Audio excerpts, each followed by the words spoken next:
cinéma, j'y vais depuis que je suis tout petit, donc j'ai plein d'émotions liées à ça. Et je crois que ce que j'ai envie, c'est transmettre cette passion-là et de dire, voilà, quand on écrit un scénario, on peut transmettre plein de choses. En faisant un film, on donne de l'émotion au spectateur, on fait vivre des choses extraordinaires.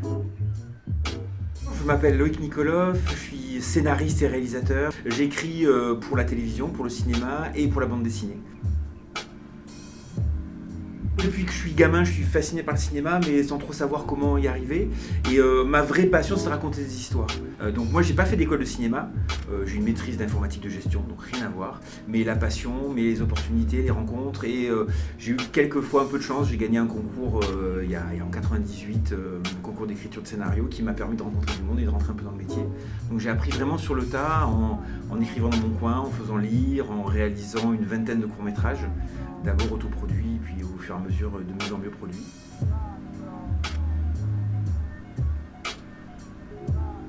Je fais des ateliers depuis 20 ans, un peu plus même.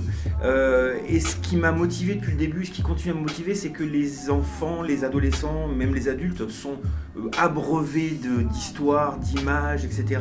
Donc ils n'imaginent pas que c'est créé. C'est vrai que le problème de l'image, c'est quand on la voit, on se dit c'est vrai. Donc quand ils voient une fiction, je ne sais pas s'ils font trop la différence entre ce qui est réel et ce qui est faux, quoi. Ce qui est intéressant, c'est qu'en leur donnant des notions de dramaturgie, en leur expliquant comment on écrit une histoire, comment on travaille une histoire, et plus loin, comment on fabrique une image, on leur montre que c'est faux en fait, que tout ça c'est fabriqué, que c'est pas le hasard. Et leur permettre d'avoir les outils pour analyser ce qu'ils voient, je trouve que ça aiguise leur esprit critique, ça leur permet d'avoir un peu de recul par rapport à ce qu'ils voient.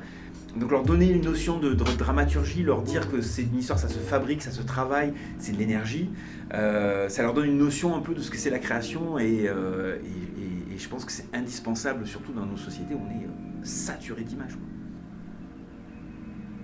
Ce que j'ai l'habitude de dire par rapport aux films, c'est que moi ce qui m'intéresse, c'est pas un genre particulier, c'est les bons films. Je me fiche un peu du genre, je suis un fou de Spielberg et un fou de Tavernier. Donc après les exemples que je prends aux élèves, j'essaye de prendre surtout des exemples modernes. Quand je parle de dramaturgie et d'archétypes, je vais sur Harry Potter. Donc ce qui m'intéresse, c'est de montrer des films ou des références plutôt modernes qui vont parler aux élèves et qui vont leur dire, ah oui, dans quelque chose qu'ils ont pas étudié, qu'ils ont juste eu le plaisir de suivre. Harry Potter, c'est un bon exemple.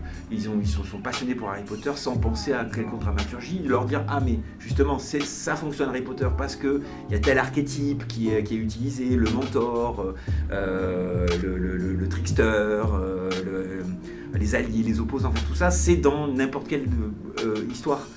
Et